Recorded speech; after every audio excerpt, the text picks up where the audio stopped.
देखो, एनोवा ऐसे होता है बहुत सारे तरीके का। अगर प्रैक्टिकली बोले तो बहुत सारे तरीके का एनोवा है, पर हम लोग के सिलेबस में सिर्फ और सिर्फ वन वे एनोवा है। वन वे एनोवा का मतलब होता क्या है, पहले ये समझ लो।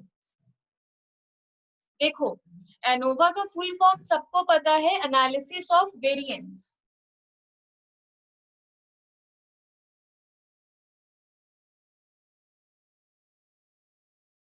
इसका मतलब सबको, फुल फॉर्म सबको पता है, पर अभी वेरिएंस का मतलब होता क्या है?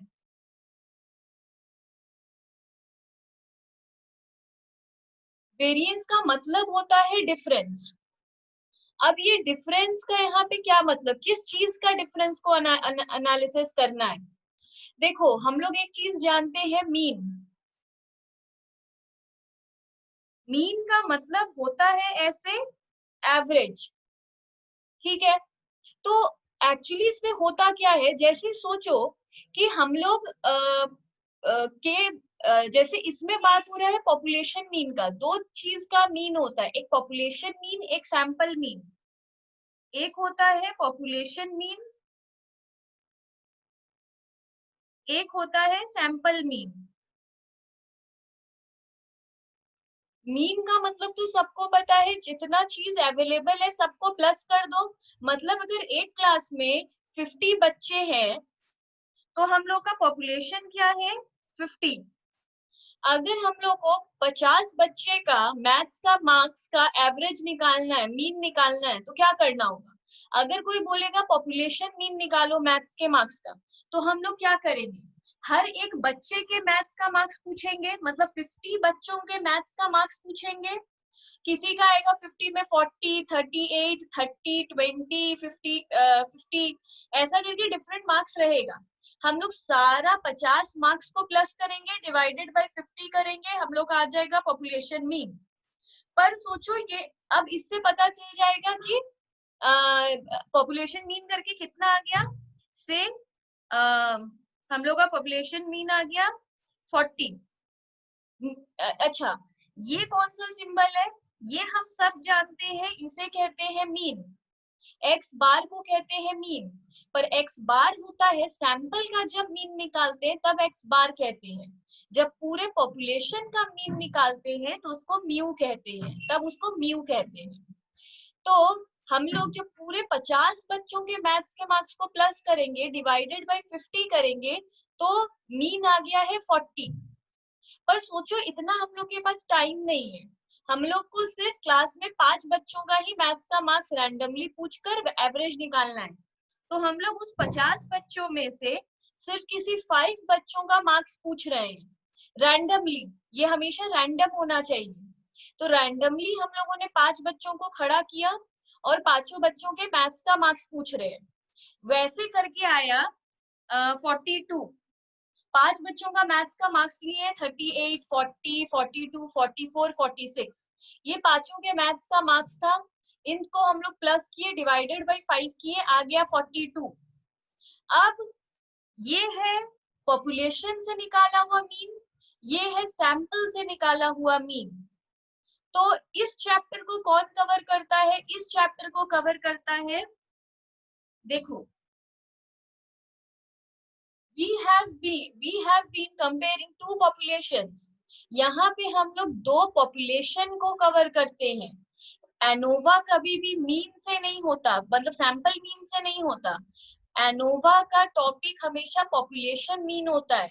मतलब क्लास में जितने बच्चे हैं सबका मैथ्स का मार्क्स निकाल के एवरेज करता है। ये सिर्फ सैंपल निकाल के कुछ बच्चों के मैथ्स के मार्क्स को नहीं करता। तो इसमें हम लोग दो चीज को कवर कर पाते हैं, दो चीज के पॉपुलेशन को कवर करते हैं, independent sample t test, matched sample t test. अब ये दो चीज हम लोग को समझना नहीं है, सिर्फ ये याद रख लो कि ये किसके पॉपुलेशन को कवर करता है, इस दो को कवर करता है। तो यहाँ पर हम लोग को बोल रहा है टी टेस्ट। टी टेस्ट का टॉपिक यहाँ पे नहीं है, टी टेस्ट कभी और बाद में पढ़ेंगे। सिर्फ ये अभी याद रख लो, ये दो पॉपुलेशन को इसका कवर करता है। इसका कोई यूज नहीं है, ये सिर्फ थ्योरी में हम लोग को एमसीक्यू में पूछेगा, इसलिए पूरे डिस्कशन में हम लोग कहीं भी इस दो चीज का नाम यूज नहीं करेंगे। We use one ANOVA when we want to compare the means of more than 2 population. अब इसका क्या मतलब है? अच्छा, ये किसका बात था? ये पूरे क्लास का बात था, पर अगर अब हम ये तो हम एग्जाम्पल यूज किए थे पॉपुलेशन मीन और सैंपल मीन समझाने के लिए। अभी हम बात करते हैं 2-3 पॉपुलेशन का।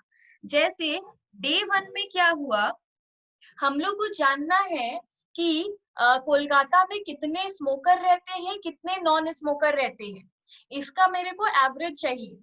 तो हम पहला दिन क्या किए, कोई भी 10 लोग जो रास्ते में जा रहे थे उनको रोके और पूछे कि आप एक दिन में कितना स्मोक कर लेते हो। तो वो बोला कि हम 3 सिगरेट पीते हैं।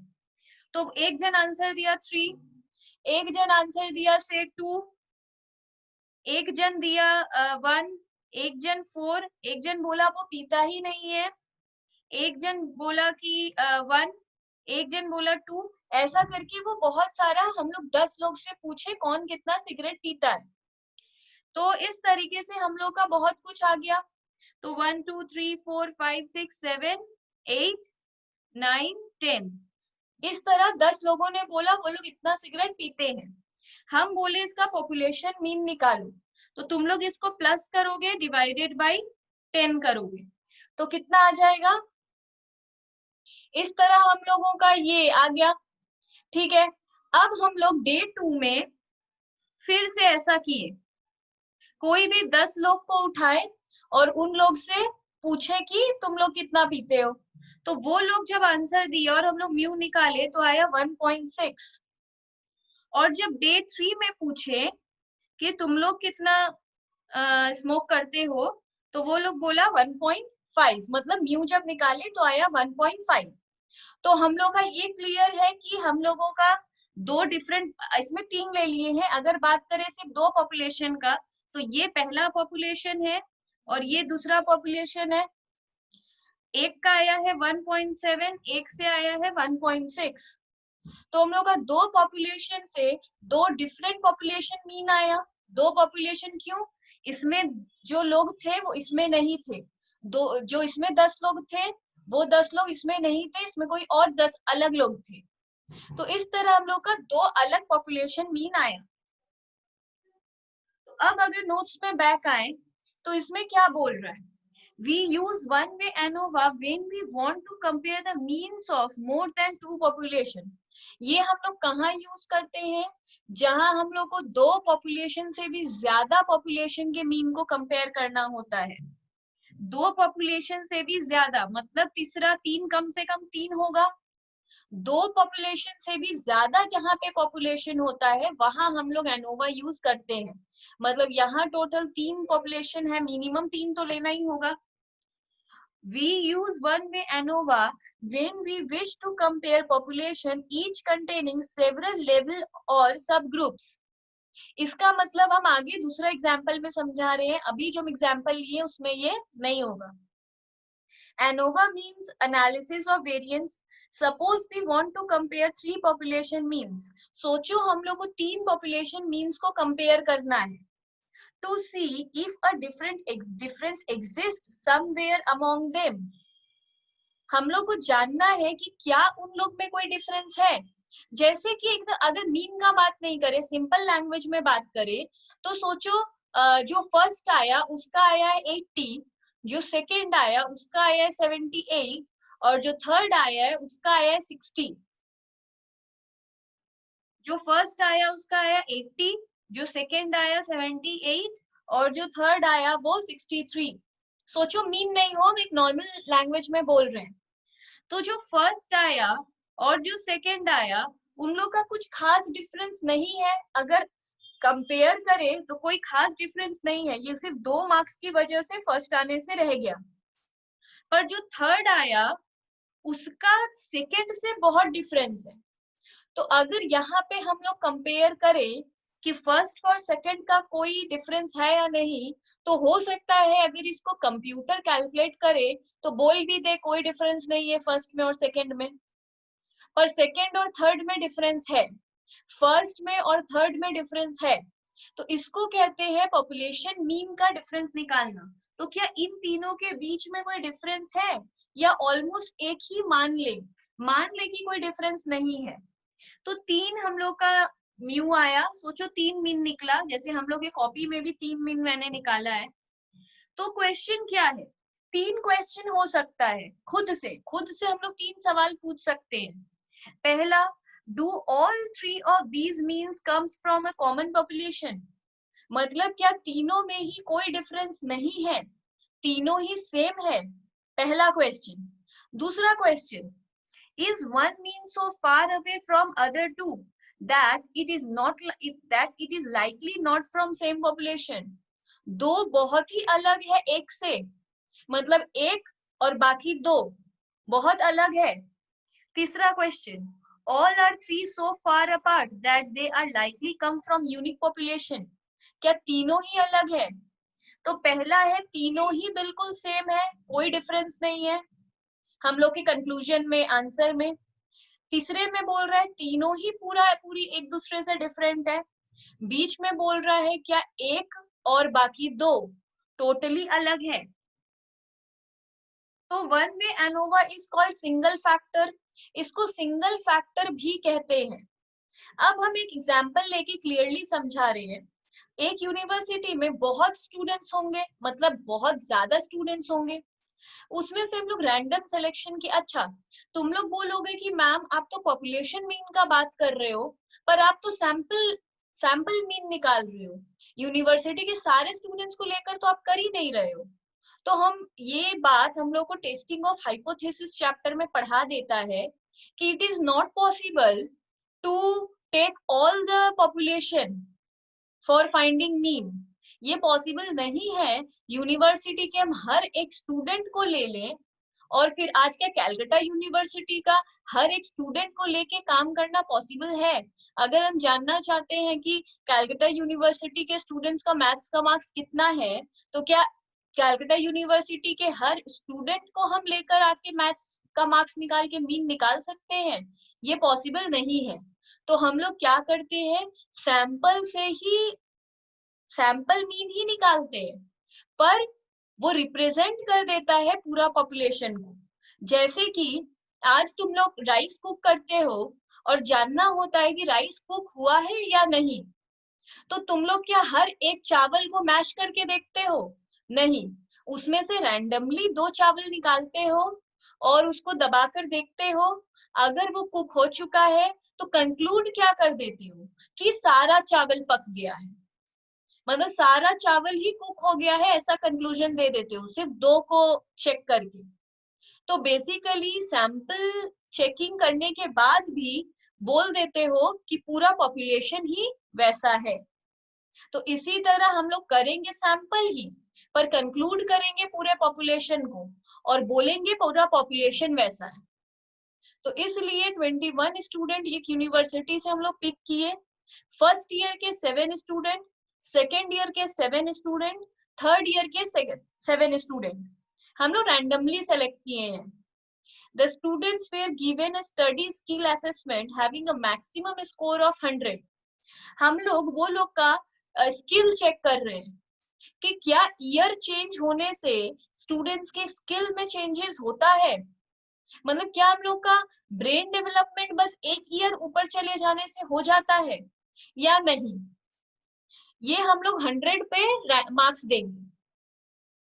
As researchers we are interested in whether or not a difference exists somewhere between the 3 different levels.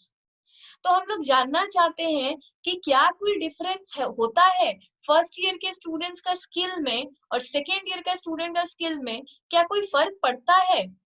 We will conduct the analysis using one way ANOVA. इसके लिए हम लोग one way ANOVA से इसको जानेंगे। तो ये 3 साल के स्टूडेंट्स हैं, तीनों का हम रैंडमली 7 स्टूडेंट्स को ही चूज किए हैं। पहले को 100 में हम लोग 82 दिए, दूसरे को 93 दिए, इस तरह सातों बच्चों को 100 में स्कोर दिए हम लोग कि तुम्हारा स्किल कैसा है। इसको भी 100 में मार्क्स दिए और इसको भी 100 में मार्क्स दिए। सबका हम लोग मीन निकाले क्योंकि मीन तो निकालना है। तो इसका मीन इतना आया ओवरऑल मीन क्या होता है? मीन का भी मीन निकालने को ओवरऑल मीन कहते हैं।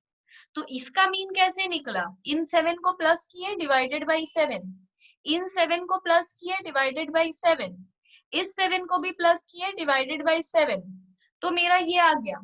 अब यहाँ पे इसको और इसको प्लस करो, डिवाइडेड बाई 3 करो, तो मेरा ओवरऑल मीन आ जाएगा। इसके सर पे 2 बार रहता है, 2 बार रहता है मतलब ये ओवरऑल मीन है, मीन का भी मीन है। ये करने के बाद हम लोग क्या करते हैं? Variance is the average squared deviation difference of a data point from the distribution mean. Variance क्या है? वेरिएंस रियल में सिर्फ डिफरेंस है, हम लोग का डेटा पॉइंट से कितना डिफरेंस हो रहा है। अगर इसको बेसिकली डिसीजन मेकिंग के लिए सिर्फ यूज करें, अगर हम लोग का सिर्फ डिसीजन मेकिंग के लिए यूज करें, एग्जाम में सम्स नहीं आएगा, तो सम सीखने में टाइम वेस्ट हम लोग नहीं कर रहे हैं। अगर सिर्फ सिंपली बात करें तो हम लोग को एनोवा, जब हम लोग SPSS सॉफ्टवेयर में करते हैं तो हम लोग का एक सिग्निफिकेंस वैल्यू आता है जिसको सिग लिखा हुआ रहता है। सिग्निफिकेंस का वैल्यू का मतलब है P वैल्यू, जो हम लास्ट टाइम भी बताए थे, एरर वैल्यू। वो अगर मेरा 0.05 से बड़ा है, we have not violated the assumption of homogeneity of variance, मतलब सब कुछ ठीक है। होमोजेनिटी मतलब अगर वो 0.05 से बड़ा आया है सिग्निफिकेंस वैल्यू, SPSS में जब हम लोग इसको करते हैं तो एक वैल्यू वो खुद ही निकाल के दे देता है। जब हम लोग ये जो पूरा डेटा है इसको SPSS में डालेंगे और कंप्यूटर से पूछेंगे कि क्या कोई डिफरेंस है, तो वो मेरे को एक टेबल देता है बनाकर, खुद ही जनरेट कर देता है। वो जब खुद ही जनरेट करता है तो उसका अगर सिग्निफिकेंस वैल्यू 0.05 से बड़ा आ गया, मतलब होमोजीनिटी हम लोगों का है, मतलब कोई भी डिफरेंस नहीं है, सब कुछ ठीक है, डिफरेंस नहीं है। अगर सिग्निफिकेंस वैल्यू 0.05 से कम हुआ तो हम लोग का डिफरेंस है, और डिफरेंस है तो फिर एक दूसरे टेस्ट में जाना पड़ता है, robust test of equality of means. मतलब अगर 0.05 से छोटा है तो हाँ, देखो अब इसमें हम लोग को एक्चुअली किसका डिफरेंस निकालना है? हम लोगों को ये तो जानना ही है कि तीनों पॉपुलेशन मीन में कोई डिफरेंस है या नहीं। पहला तो ये जानना है जो हम एक्सप्लेन कर दिए, बट हम दूसरा बोले थे एक्सप्लेन करते हैं, जो था we use one way ANOVA when we wish to compare population each containing several levels or subgroup। मतलब ANOVA इन तीनों के डिफरेंस को तो फाइंड करता ही है, आपस में भी अगर कोई डिफरेंस है उसको भी फाइंड करता है। इसको कहते हैं बिटवीन कॉलम, मतलब ये तो 3 कॉलम है तो ये 3 कॉलम के भी डिफरेंस को बताता है और difference within the group भी बताता है, मतलब आपस में भी स्टूडेंट्स के स्किल में कोई डिफरेंस है या नहीं। अगर सोचो तुम लोग का आंसर आता है कि हाँ तीनों के स्किल में डिफरेंस है, ईयर चेंज होने से डिफरेंस होता है, ये अगर आंसर आ भी जाता है तो मेरा दूसरा क्वेश्चन होगा, क्या फर्स्ट ईयर के सारे स्टूडेंट्स आपस में सेम स्किल के होते हैं? आपस में उन लोगों का कोई डिफरेंस होता है? तो तुम लोग इसका आंसर भी एनोवा से दे सकते हो कि मैम आपस में भी वो लोग का डिफरेंस था, मतलब अलग अलग तो था ही, मतलब अलग अलग तीनों में तो डिफरेंस था ही स्किल में। फर्स्ट ईयर का सारा स्टूडेंट का आपस में भी सेम स्किल नहीं है, आपस में भी उन लोग का डिफरेंट स्किल है। तो इससे हम लोग को 2 आंसर मिलता है। पहला मिलता है कॉलम के बीच में उन लोगों का कोई डिफरेंस है या नहीं, और दूसरा मिलता है आपस में है या नहीं। अगर कॉलम के बीच में है तो उसको बिटवीन कहते हैं, और अगर आपस में होता है तो उसको विद इन कहते हैं। आपस में डिफरेंस होना एरर है। देखो एक ईयर से दूसरे ईयर में डिफरेंस होना बहुत नॉर्मल बात है। आज फर्स्ट ईयर का स्टूडेंट और सेकेंड ईयर का स्टूडेंट का स्किल में डिफरेंस होगा, ये नॉर्मल है। पर फर्स्ट ईयर के स्टूडेंट्स का आपस में डिफरेंस क्यों होगा स्किल में? तो वो हम लोग का एरर है। तो इसलिए उसको एरर कहते हैं। विद इन को एरर इसलिए कहते हैं कि आपस में ही अगर डिफरेंस है, देखो अगर तुम लोग का एक ग्रुप है और एक दूसरा फ्रेंड ग्रुप है, तुम लोग के फ्रेंड ग्रुप का वो वाला फ्रेंड ग्रुप के साथ ट्यूनिंग नहीं बैठता है, केमिस्ट्री नहीं बैठता है, हमेशा झगड़ा हो जाता है, तो ये एक्सेप्टेबल है। पर तुम लोग का आपस का ही ग्रुप में ट्यूनिंग नहीं बैठता है, ये एक्सेप्टेबल नहीं है। तो दूसरों के साथ डिफरेंस होना इज फाइन, ओके, बट आपस में डिफरेंस होना इज एरर। तो पहला तुम लोग सिग्निफिकेंस वैल्यू से ये बोल पाते हैं कि होमोजीनिटी ऑफ वेरिएंस वायोलेट हुआ है या नहीं हुआ है।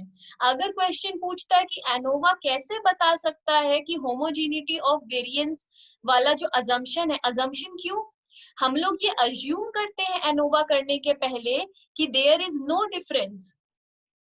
देखो कुछ भी तुम लोग करते हो तो पहले कुछ तो सोचते हो ना। आज अगर कोई भी तुम लोग एक्सपेरिमेंट करने जाते हो या कोई भी चीज सोचते हो तो पहले कुछ तो अज्यूम करते हो। जैसे कि आज अगर ये जानना है कि कोल्ड ड्रिंक के बॉटल में 300 ml के कोल्ड ड्रिंक के बॉटल में 300 ml का कोल्ड ड्रिंक है या नहीं, तुम लोग अगर ये जानना चाहते हो कि क्या सच में कोक कोक कंपनी 300 ml लिखता है और बॉटल में 300 ml ही भरता है, तुम लोग को इस पे एक स्टडी करना है, देखना है सच में ऐसा करता है कि नहीं करता है। तो तुम लोग क्या करोगे, दुनिया के सारे कोक के बॉटल को लाके तो एक्सपेरिमेंट करोगे नहीं, तुम लोग क्या करोगे, रैंडमली 10 बॉटल खरीदोगे, 10 बॉटल को मेजर करोगे। तुम लोग अगर हो सकता है किसी बॉटल में 300 ml से कम हो, किसी में 300 ml से ज्यादा हो, किसी में 300 ml ही हो, कुछ भी हो सकता है। पर तुम लोग अज्यूम क्या करोगे, अज्यूम तो यही करोगे ना कि देयर इज नो डिफरेंस। और दूसरा अजम्पशन तो H0, ये टेस्टिंग ऑफ हाइपोथेसिस में थोड़ा चले जा रहे हैं। तो हम लोग का 2 म्यू रहता है, हम लोग 2 अजम्पशन लेते हैं। पहला हमेशा एचओ क्या रहता है, पहला अजम्पशन हमेशा रहता है देयर इज नो डिफरेंस, सारे बॉटल्स में कोई डिफरेंस नहीं होगा, हमको पता है सारे बॉटल में 300 ml ही होगा। पर दूसरा क्या सोच लेंगे कि देयर इज डिफरेंस, ठीक है। तो हम लोग का अजम्पशन क्या होता है, हम लोग पहले क्या सोचते हैं कि कोई भी डिफरेंस नहीं होगा, तो इसलिए हम लोग का अजम्पशन होता है होमोजेनिटी। होमोजेनिटी का मतलब होता है कोई भी डिफरेंस नहीं होगा, होमोजेनिटी ऑफ वेरिएंस मतलब डिफरेंस नहीं होगा। तो अगर 0.05 से ज्यादा रहता है मतलब हम लोग ये अजम्पशन को वायोलेट नहीं किए हैं, मतलब कोई डिफरेंस नहीं था। और अगर हम लोग 0.05 से कम है मतलब होमोजीनिटी नहीं है, मतलब वो लोग डिफरेंट है। तो ये इस तरह निकल जाता है, ये सब तो फॉर्मूला है सम्स करने के लिए। एक चीज याद रखना, जब हम लोग कॉलम के बीच का डिफरेंस निकालते हैं तब उसका डिग्री ऑफ फ्रीडम, ये बहुत इंपॉर्टेंट है एमसीक्यू के लिए भी और टेबल देखने के लिए भी। जब भी कॉलम का हम लोग डिफरेंस निकालेंगे मतलब इन तीनों के बीच का डिफरेंस निकालेंगे, तब हम लोग का डीएफ का फॉर्मूला होगा C-1, मतलब कॉलम -1। हम लोग का कितना कॉलम है, 3 कॉलम है, 3 - 1 2 होगा।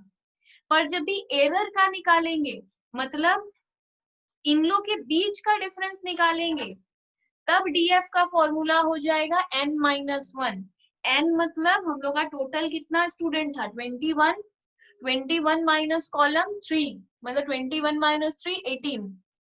तो याद रखना होगा कॉलम का डीएफ का फॉर्मूला है C-1, एरर का डीएफ का फॉर्मूला है N-C, एफ का फॉर्मूला है कॉलम बाई एरर। ये एफ को ही हम लोग एफ रेशियो कहते हैं, एफ बोलो या एफ रेशियो बोलो सेम चीज है। तो ये जब पूरा सम्स वम्स कर लेते हैं तो एक एफ आ जाता है हम लोगों के पास, वो एफ को हम लोग कहते हैं एफ रेशियो। और इसको जाके फिर टेबल में देखते हैं कि टेबल में क्या है, तो टेबल चेक कैसे करेंगे, टेबल का फॉर्मूला ये होता है F alpha D F C का डी एफ ई का, मतलब हम लोग का एफ हम लोग कितने पे एक्सपेरिमेंट कर रहे हैं 0.05 पे। डीएफ मेरा कॉलम का क्या है 2, अभी निकाले थे हम ऊपर 2, और डीएफ मेरा एरर का क्या है n माइनस सी, मतलब 21 माइनस 3 मतलब 18। टेबल में जाकर अगर इसको ढूंढे 0.05, 2 और 18, तो टेबल हम लोग को आंसर देगा 3.55। ये जो ये एनोवा टेबल होता है उसमें। अब इसको जाके जब हम लोग टेबल में देखे, और टेबल में देखने के बाद आ गया 3.55, और हम लोगों का कुछ आंसर आया होगा, ये पूरा करने के बाद ये दोनों को डिवाइड ये सब करके हम लोग का खुद का कुछ एफ आया होगा। तो उसके ऊपर बोल रहा है अगर F ratio is less than F critical value means tabulated value, language critical value है, हम तुम लोग के याद के लिए टेबुलेटेड वैल्यू बोल रहे हैं, जो टेबल से निकालते हैं उसको क्रिटिकल वैल्यू कहते हैं।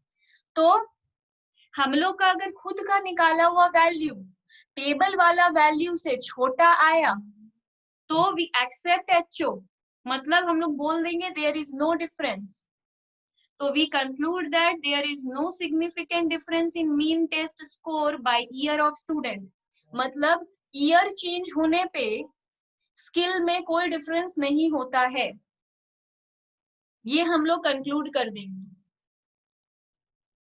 तो यहाँ पर देखो तुम लोग को कैसे दिखेगा, ये एफ डिस्ट्रीब्यूशन है, एफ डिस्ट्रीब्यूशन का ये एफ डिस्ट्रीब्यूशन है। एफ डिस्ट्रीब्यूशन का मतलब ही एनोवा टेबल होता है, वो उसको नाम नहीं देगा एनोवा टेबल, एफ का मतलब होता है एनोवा, ठीक है। तो यहाँ पे देखो वैल्यू कैसे लिखा है, वैल्यू बहुत क्लियरली लिखता है 0.05, N1 और N2। यहाँ पे N1 क्या है, पहला डीएफ और दूसरा डीएफ। तो पहला डीएफ हम लोग का किसका रहता है, कॉलम का। तो कॉलम को देखेंगे हम लोग, कॉलम ये है, तो हम लोग का क्या था 2 था, पहला डीएफ हम लोग का 2 है, तो हम लोग 2 देख रहे हैं। और दूसरा डीएफ हम लोग का कितना था 18, 18 में कितना आया 3.55।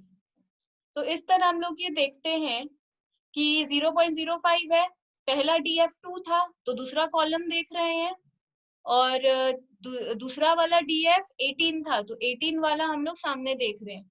तो इस तरह हम लोग का आ जाता है ये। क्लियर है तुम लोग को? मैम और एक बार थोड़ा समझा दीजिए ना। तो हम लोगों का एफ रेशियो आया है पूरा सम सॉल्व करने के बाद 0.28, टेबल में आया है 3.55। तो हम लोगों का F ratio F critical value से छोटा है, मतलब हम लोग एचओ को एक्सेप्ट करते हैं, मतलब there is no difference, no significant difference in mean test score by year of student. Year of student, year change होने से कोई डिफरेंस नहीं आता है मीन टेस्ट स्कोर में।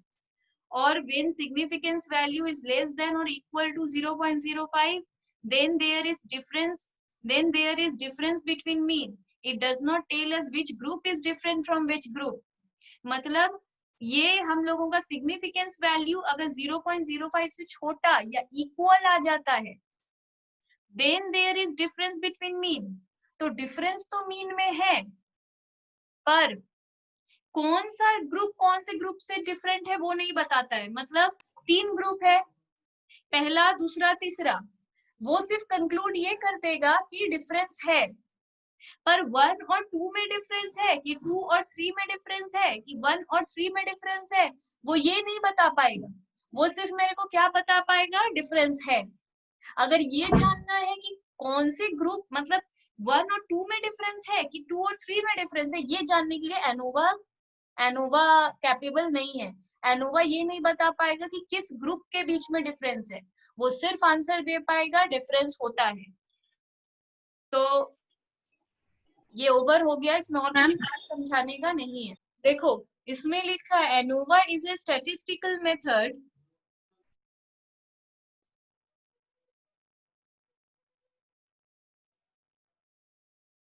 of comparing the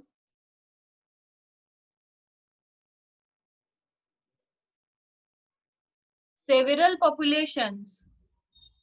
more than 2 है इसलिए सेवरल भी सही है। इसका ऑप्शन दिया है A means, B variance, C standard deviation, D none. ये पॉपुलेशन के किसको कंपेयर करता है?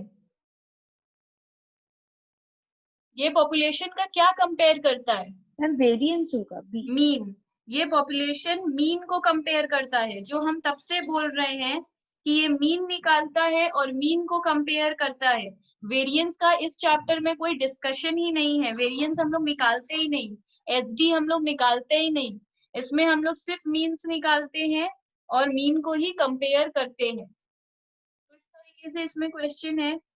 दूसरा है the dash sum of squares measures the variability of the observed values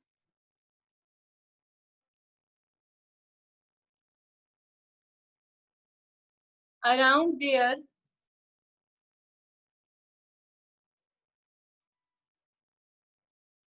respective treatment means।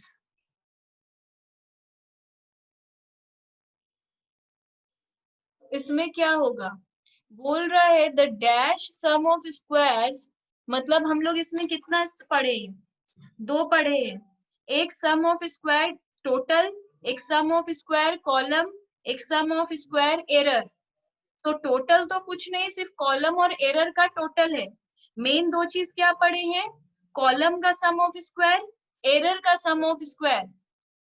तो बोल रहा है कि कौन सा वाला the dash sum of square, कौन सा इस तीनों में measure the variability of the observed value around their respective treatment means। आपस में कौन सा रेस्पेक्टिव ट्रीटमेंट मीन्स, मतलब आपस में कौन बता पाता है variability?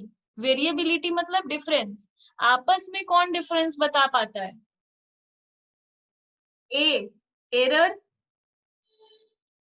B total, C treatment, D interaction.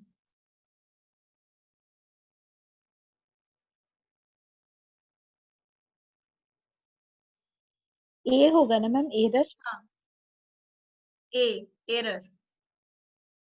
Error वो स्क्वायर है जो वेरिएबिलिटी मेजर करता है around their respective treatment means. Around their respective मतलब खुद में ही बता पाता है difference.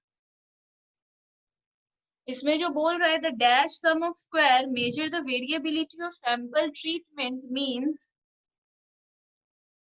Around the overall mean.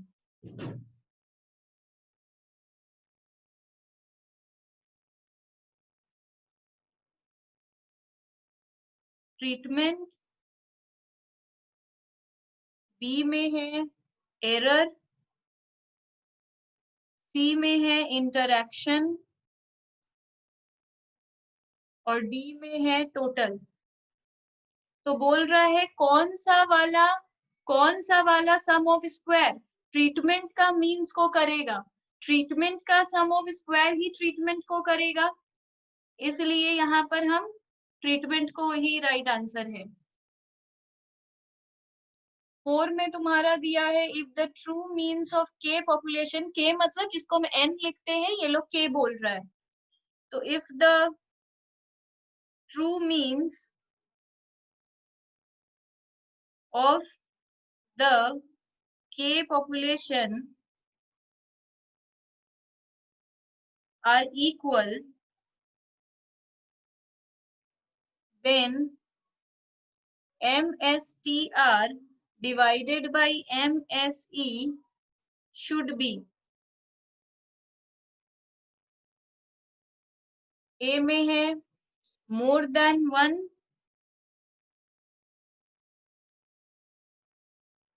B में है close to 1, C में है close to 0, D में है ये वाला जब हम लोग निकालते हैं MSTR डिवाइडेड बाई MSE, इसको MSTR भी बोल रहा है, तो इस तरह जब हम लोग ये निकालते हैं तो ये हम लोग अगर ट्रू मीन्स है मतलब ऑलमोस्ट क्लोज है, ये ऑलमोस्ट अगर क्लोज होता, ये अगर ऑलमोस्ट क्लोज होता तो हम लोगों का ये जो निकलता, F जो निकलता वो नियर टू 1 निकलता है, क्लोज टू 1 आता है।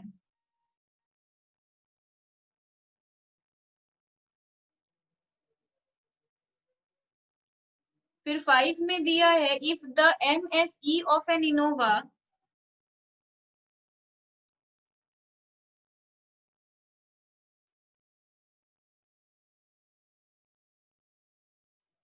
for 6 treatment groups, for 6 treatment treatment means याद रहे कॉलम, अभी हम लोग का यहाँ पे 3 ट्रीटमेंट ग्रुप है, ये 3 ट्रीटमेंट ग्रुप है 1 2 3, तो यहाँ पे अगर 6 ट्रीटमेंट ग्रुप रहे मतलब 6 कॉलम रहे,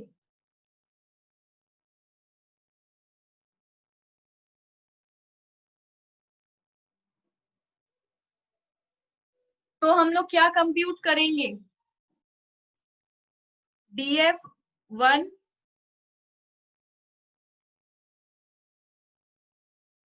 SD of each treatment group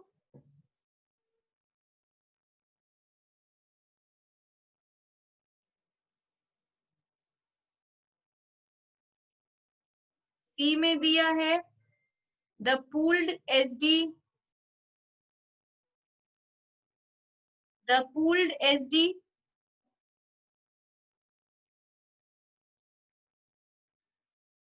और D में है B and C। देखो ये हम समझा रहे हैं, देखो इस चैप्टर में हम रियल में तुम लोग को बोल दिए कि ये अज्यूम्ड रहता है कि हम लोगों का ये जो अज्यूम्ड, ये जो अजम्पशन था ये हम क्लियरली बताए थे कि अजम्पशन रहता है कि देयर इज नो डिफरेंस, ये अज्यूम करके हम लोग रखते हैं कि डिफरेंस नहीं होगा। पर पूल्ड वेरिएंस क्या होता है, is a method for estimating variance of several different population. हम लोग यहाँ पर डिफरेंट पॉपुलेशन का वेरिएंस भी एस्टिमेट करते हैं, वेरिएंस भी निकालते हैं। When the mean of each population में बी डिफरेंट, जब हम लोग का मीन डिफरेंट रहता है, हम लोग का इसमें मीन क्या है, डिफरेंट है, अगर इसमें मीन डिफरेंट रहता है तो हम लोग होमोजीनिटी ऑफ वेरिएंस भी निकालते हैं। जो हम लोग का मतलब इस चैप्टर में मेजर मतलब हम लोग को करना क्या है, पॉपुलेशन मीन का डिफरेंस निकालना है कि ये तीनों पॉपुलेशन एक दूसरे से डिफरेंट है या नहीं। ये किसके बेसिस पे निकालते हैं, पॉपुलेशन मीन के बेसिस पे निकालते हैं, ये हम लोग क्लियर है। पर अगर ये डिफरेंट रहता है तो इस इतना बड़ा चैप्टर में, एक एनोवा चैप्टर में सिर्फ ये तो नहीं करते होंगे कि इसका मीन का डिफरेंस निकाल के बोल देंगे कि ये डिफरेंट है या नहीं, और भी कुछ निकालते होंगे। तो दूसरा चीज है जो हम लोग निकालते हैं, जब हम लोग देखते हैं कि मीन डिफरेंट है सारे पॉपुलेशन का, तो हम लोग वेरिएंस भी वहां पे निकालते हैं। तो इसीलिए बोल रहा है कि ये एक मेथड है जिसमें एस्टिमेट करते हम लोग वेरिएंस सेवरल डिफरेंट पॉपुलेशन का। डिफरेंट पॉपुलेशन का मतलब डिफरेंट कॉलम जो हम लोग बना के रखे हैं उसका हम लोग फिर वेरिएंस भी निकालते हैं। मतलब ये वाले डेटा से हम लोग एसडी भी तो निकाल सकते हैं, एसडी निकाल के उसको स्क्वायर करके वेरिएंस भी निकाल सकते हैं। तो हम लोग वेरिएंस भी निकालते हैं, कब निकालेंगे, when the mean of each population may be different, जब मीन डिफरेंट रहता है तब हम लोग वेरिएंस निकालते हैं, but it is assumed that variance of each population is same. पर हम लोग क्यों नहीं निकालते हैं, मतलब निकालेंगे, मीन अगर डिफरेंट है तो वेरिएंस निकालेंगे, बट अज्यूम क्या करके रखते हैं कि वेरिएंस सेम आ जाएगा। मतलब मीन डिफरेंट आता है, मीन अगर सेम आ गया है तब तो वेरिएंस सेम रहेगा ही, मतलब कोई डिफरेंस है ही नहीं, वेरिएंस मतलब डिफरेंस। अगर मीन सेम है तो वेरिएंस भी सेम ही आएगा। पर अगर मीन डिफरेंट है तो वेरिएंस हम लोग निकालेंगे, पर ये अज्यूम किए हुए रहते हैं कि सेम ही आएगा। इसको कहते हैं पूल्ड एसडी, पूल्ड वेरिएंस, जहां हम लोग अज्यूम किए रहते हैं कि सेम ही आएगा। तो यहाँ पे क्वेश्चन पूछ रहा है if the MSE of the error, इसको सिंपली एमएसई को पढ़ते वक्त एरर पढ़ो, if the error of the ANOVA of 6 treatment group you can compute, जब हम लोग ये तीनों का डिफरेंस निकालते हैं तो क्या अज्यूम करते हैं, आपस में ये लोग सेम है, आपस में कोई एरर नहीं है, तो इसलिए इसका आंसर पूल्ड एसडी है। पूल्ड एसडी का मतलब होता है जब हम लोग अज्यूम करते हैं कि कोई डिफरेंस नहीं है, मतलब वेरिएंस में डिफरेंस नहीं है, कोई डिफरेंस नहीं है, इस चीज को लिखा हुआ है पूल्ड एसडी में, पूल्ड वेरिएंस में।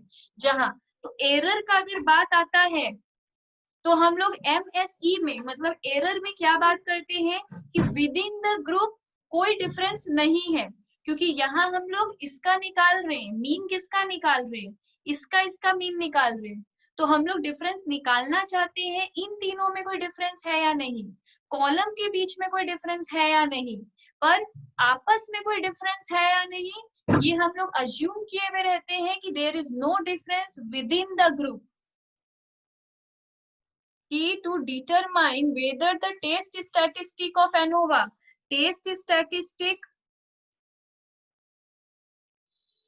का मतलब होता है एफ रेशियो, जो हम लोग निकालते हैं उसको टेस्ट स्टैटिस्टिक कहते हैं, is statistically significant, it can be compared, significant है मतलब इसको तो हम लोग देखेंगे ही, ये इंपॉर्टेंट है, तो it can be compare to a critical value, हम लोग इसको कंपेयर किससे करते हैं, कंपेयर टू क्रिटिकल वैल्यू, हम लोग इसको इसमें कंपेयर करते हैं अपना एफ रेशियो को क्रिटिकल वैल्यू से।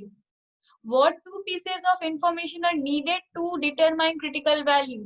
क्रिटिकल वैल्यू निकालने के लिए कौन सा दो इंफॉर्मेशन नीडेड है, देखो क्रिटिकल वैल्यू निकालने के लिए ये अल्फा छोड़ो, कौन सा दो इंफॉर्मेशन नीडेड है, पहला नंबर ऑफ ग्रुप, मतलब सी क्या है, नंबर ऑफ ग्रुप, कॉलम को ही हम लोग ग्रुप कहते हैं, तो नंबर ऑफ ग्रुप इंपॉर्टेंट है तभी क्रिटिकल वैल्यू निकलेगा, ये पहला आएगा।